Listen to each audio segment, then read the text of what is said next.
Pinocchio is a fictional character of a children's fantasy novel by the Italian author Carlo Collodi and made into a household name by Walt Disney's 1940s animated classic.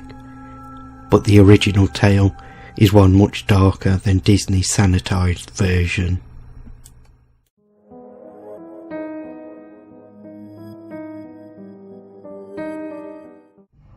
Pinocchio was originally published in a serial form as the story of a puppet in one of the earliest Italian weekly magazines for children, starting from the 7th of July 1881. The story stopped after nearly 4 months and 8 episodes at chapter 15, but by popular demand from readers, the episodes were resumed on the 16th of February 1882. In February 1883, the story was published into a single book.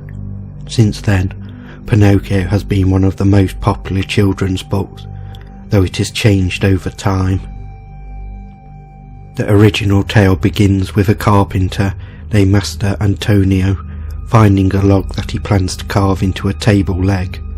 However, after being frightened when the log cries out, he gives it to his poor neighbour, Geppetto, an old man. Upon seeing the log, Geppetto plans to carve a puppet from it and make a living as a travelling puppeteer. He carves the block into a boy and names him Pinocchio. Once the puppet is finished, Pinocchio springs to life and immediately laughs mockingly in his creator's face, whereupon he steals the old man's wig. Pinocchio then runs out of the door and into the town, where he is caught by a policeman who assumes Pinocchio has been mistreated and imprisons Geppetto. Pinocchio is left on his own and is visited by a talking cricket who warns him of the perils of disobedience and laziness. Angered, Pinocchio throws a hammer at the cricket, accidentally killing it. Pinocchio then gets hungry and tries to fry an egg, but a chick hatches from the egg and he leaves to find food. He knocks on a neighbour's door, but they fear he is pulling a prank and dump water on him. Cold and wet, Pinocchio goes home and lies down on a stove, and upon waking he finds his feet have burned off.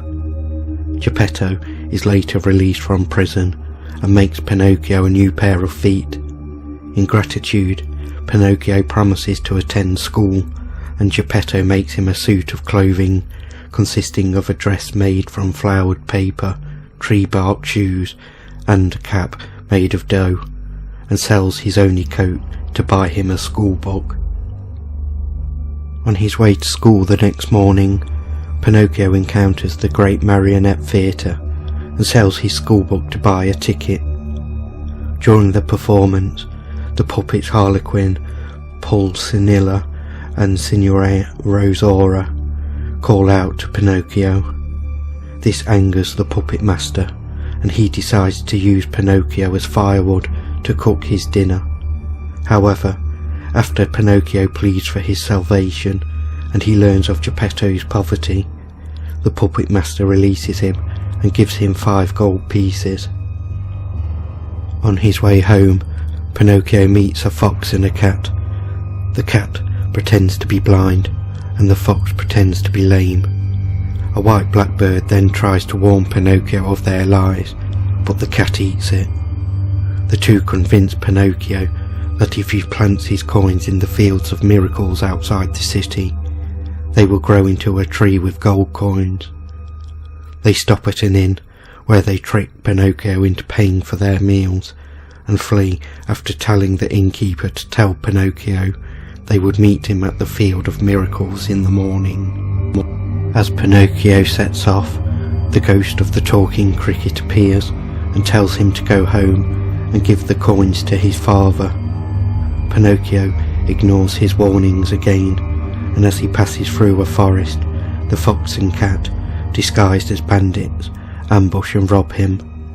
After biting off the cat's paw, he escapes to a white house where he is greeted by a young fairy with turquoise hair who says she is dead and waiting for a hearse. Unfortunately, the fox and cat catch Pinocchio and hang him in a tree, and leave after getting tired of waiting for him to suffocate.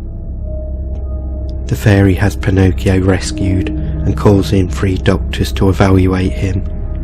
The owl says he is alive, the crow says he is dead, and the ghost of the talking cricket says he is fine, but has been disobedient and hurt his father. The fairy administers medicine to Pinocchio, which he refused to take until several undertaker rabbits appear to collect his body. Now recovered, Pinocchio lies to the fairy when she asks him what happened to the gold coins, and his nose grows. The fairy explains that Pinocchio's lies are causing his nose to grow, and calls in a flock of woodpeckers to chisel it down to size. She then sends for Geppetto to come and live with them in the forest cottage. As Pinocchio heads out to meet his father, he once again encounters the fox and the cat, who remind him of the field of miracles, and he agrees to go with them and plant his gold.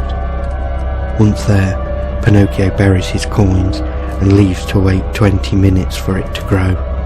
During this time, the fox and the cat dig up the coins and run away. Once Pinocchio returns, a parrot mocks him for falling for the fox and cat's tricks. Pinocchio rushes to the catchfools' courthouse, where he reports the theft of the coins to a gorilla judge. Although he is moved by Pinocchio's plea, the gorilla judge sentences him to 4 months in prison for the crime of foolishness.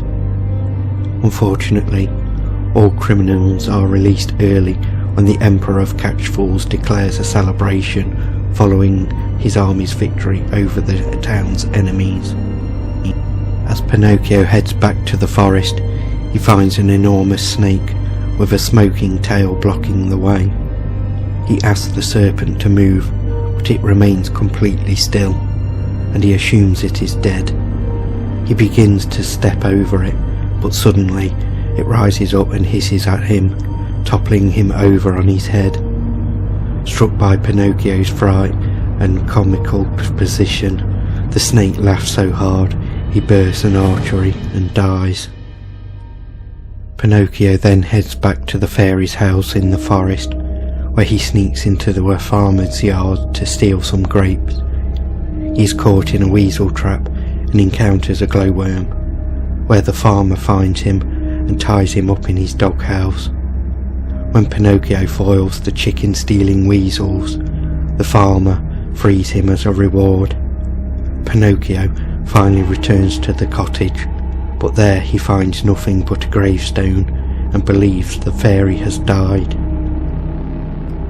A friendly pigeon sees Pinocchio mourning the fairy's death and offers to give him a ride to the seashore, where Geppetto is building a boat to search for Pinocchio. Pinocchio is washed ashore when he tries to swim to his father, who is swallowed by the terrible dogfish. Pinocchio accepts a ride from a dolphin to the nearest island, the island of Busy Bees. Upon arriving on the island, Pinocchio offers to carry a lady's jug home in return for food and water, and upon arriving at her house, he recognises the lady as the fairy, now old enough to be his mother. She says she will act as his mother, and he will begin going to school. She hints that if he does well in school and is good for 1 year, then he will become a real boy. Pinocchio studies hard and rises to the top of his class, making the other boys jealous. They trick Pinocchio into playing hooky by saying they saw a large sea monster at the beach, the same one that swallowed Geppetto. However, they were lying, and a fight breaks out, during which Pinocchio is accused of injuring another boy. He escapes and along the way saves a drowning mastiff named Aliduro. In exchange, Aliduro later saves Pinocchio from the green fisherman who was going to eat him. After meeting the snail that works for the fairy, she gives him another chance. Pinocchio does excellently in school, and the fairy promises that he will be a real boy the next day, saying he should invite all his friends to a party.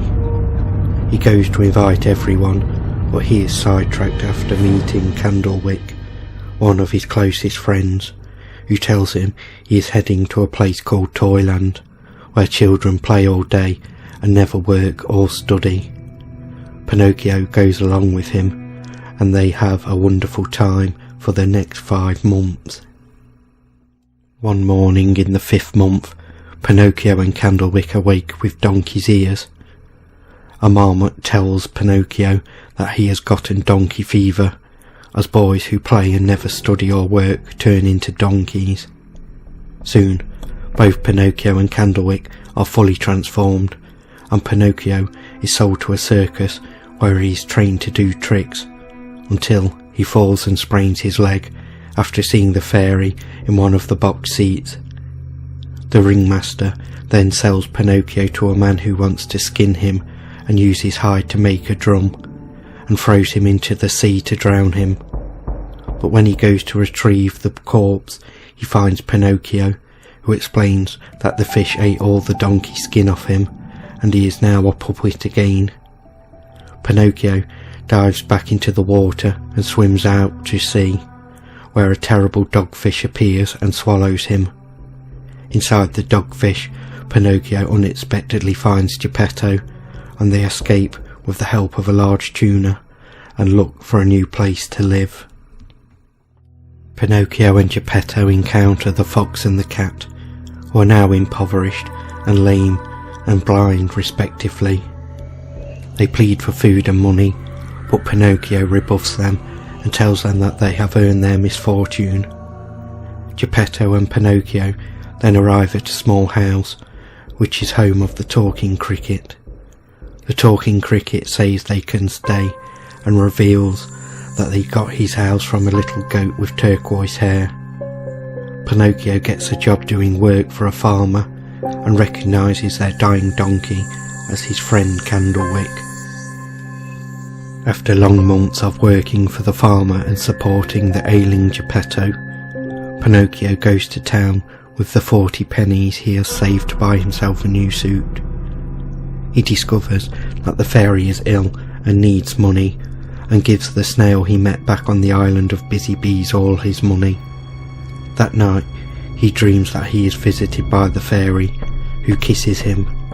When he wakes up, he is a real boy, with his puppet body lying lifeless on a chair.